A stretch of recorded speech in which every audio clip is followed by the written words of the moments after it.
Hey, how's it going, Global Vision? My name is Jason Liao, and welcome to my beautiful hometown of Coquitlam, British Columbia.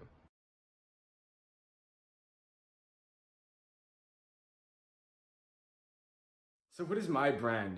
Most of my friends know me as the loudmouth kid with spiky hair who seems to be obsessed with sports.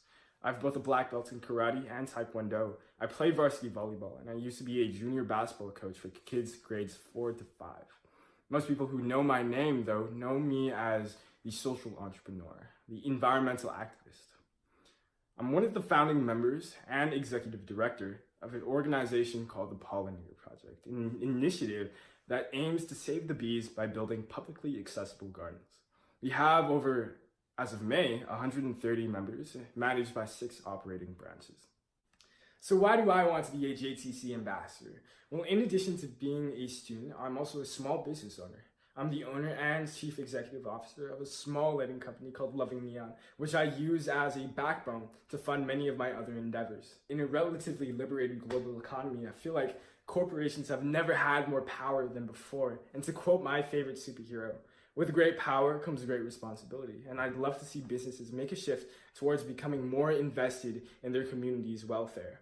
We've had a fantastic relationship with Malaysia and Singapore ever since the late 1950s and 60s. And I'm super interested in seeing how business culture varies between our nation and our friends in the ASEAN, and how my region, British Columbia, can stand to learn from these differences to become more innovative and to add more value to communities. Especially since the ASEAN recently adopted a new work plan to focus on corporate responsibility. Vancouver is one of Canada's largest melting pots.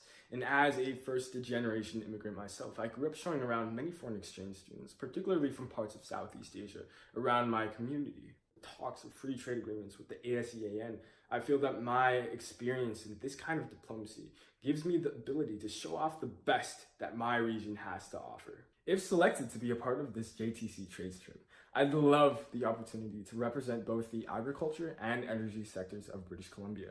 As an environmental advocate, particularly when it comes to the importance of pollination, I've studied global agricultural trends furiously to see how they connect with our ecosystem.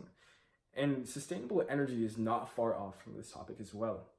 My contributions to the aggregate of these two sectors have been featured twice in the Tri-City News and also once in the Scholastic magazine based in New York City. On a regular basis, I also deliver keynote speeches to city councils about how citizens can help pollinators in an everyday basis. And I'd love to include some information about how Southeastern Asian nations fight their own microcosms against environmental change. I'm also super eager to share my journey with local youth to show them that cool opportunities to change the world for the better are just a click, a leap of faith away. Through my endeavors, I've become friends and partners with many organizations and people that are heavily invested in the industries that I aim to represent. One of which is called Bee City Canada, a growing coalition of schools, businesses, and municipalities that are invested in helping out Canadian pollinators. And these members include the City of Toronto, Western University, and many other notable parties. I also belong to 2 different youth councils and a broader network of commerce leaders and influencers that I regularly do business with. And I aim to reach out through these spheres of influence to identify potential sponsors that are interested in getting their message out on the world stage. So thank you so much for checking out my video. And before I leave you be, I just wanted to say a few quick words to Terrence, Amy, and Adam. Thank you guys so much for giving me this opportunity. And I genuinely hope that I'll get to shake your hands in person one day.